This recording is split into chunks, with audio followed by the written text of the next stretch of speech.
I've met a lot of guys, and Aiden was cool. Met Aiden, met Sneeko. But you know what's actually really interesting? I don't talk to anybody. I've realized this. In fact, there was a conversation about this inside the War Room a few weeks ago, and we're talking about how a lot of influencers cross-pollinate for views and stuff, right? They like, oh, I'll do a show with him, and he'll do a show with me, and then we'll go to his house, we'll do a show there, and blah, blah, blah. Podcast is obviously different because it's a podcast show, but outside of podcasts, I don't meet anyone, ever. If I can get 1 million views with me and Tristan in our home with an iPhone. I don't talk to anybody, so I don't have conversations with anyone. I don't meet anyone. I'm far away. I'm in Romania. I can't leave. I don't really want them to come here. I don't want to have to entertain them.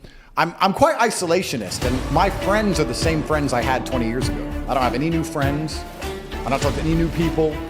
I don't know this because they're necessarily bad people as such, but I just think we're on different paths, different missions. Like, I genuinely believe I'm waking up and trying to make myself the most excellent version of myself. I have the same standards for the people I love and my children and my family and my women, and I have the same standards for my fans. I don't want any fan of Andrew Tate to have ever lost in any realm. This is the thing that's interesting. I see these other influencers, right? Let's say these other influencers, some random influencer comes along and he sells some random garbage, a crypto, and the crypto loses a bunch of money, for example. I couldn't sleep at night knowing that my fans lost money because of me. Why do we want children to wake up, go on their phone, and tune into a stream of some geek loser screaming at the top of his voice in public?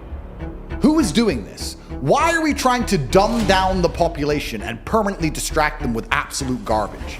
Because I truly believe that is, you talk about God and we talk about faith. To be a disciplined religious person, the word is discipline. It requires discipline. It takes discipline to read the Bible. It's not gonna be screaming kids. It's not gonna be flashing images. It's not gonna be as entertaining as a stream with 30 naked girls. No, you're gonna have to sit down, pay attention, read, focus, reflect, try and find the lesson in the parable, get confused, read it again, ask for help. You're gonna have to study. That takes discipline. As we're destroying the new generation and removing their ability to focus on anything, removing their ability to be disciplined, you're taking them from God. Most of these children today are so messed up from TikTok, they can't even focus on one page of a book, any book, because all they do is scroll. We've built a society based on freedom. Of course there is no freedom, because true freedom is anarchy. So I'm not even advocating for it. But that's right? what I'm saying. Do you think it turned that way because of that? No. But here's the psyop. Yeah. Every single country has its own version of their restrictions and rules. When I go to the UAE, I feel very free because I can say anything I want. I don't want to say the things that would land me in jail. If I insulted Islam or insulted the leaders of Dubai, I'd go to jail. Yeah. But I don't want to. It doesn't cross my mind, so I speak and feel free.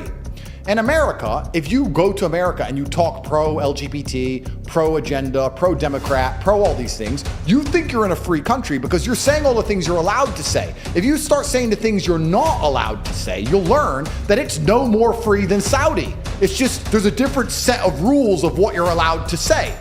So what we have, please let me make this point pertinently clear. Your ability to speak freely is directly correlated to your insignificance. When nobody listens to you, you can say what you want.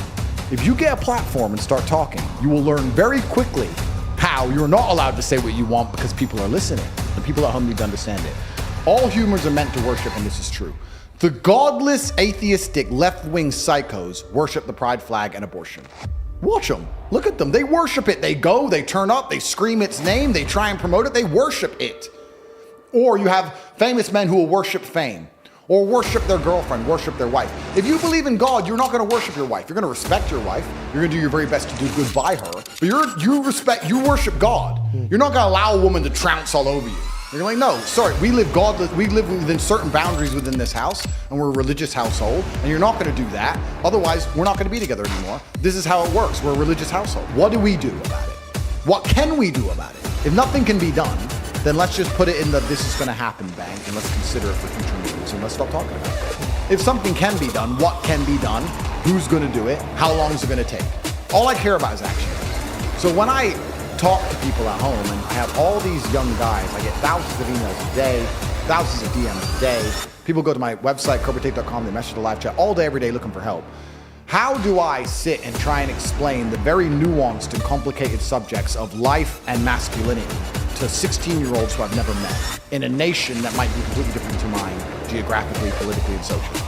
And I believe you do that by giving them actionables, giving them things you can do. So I sit here and I say, and when I preach the things I preach, I want people to understand why I've chosen it. I don't think anyone's life will get worse if they train hard.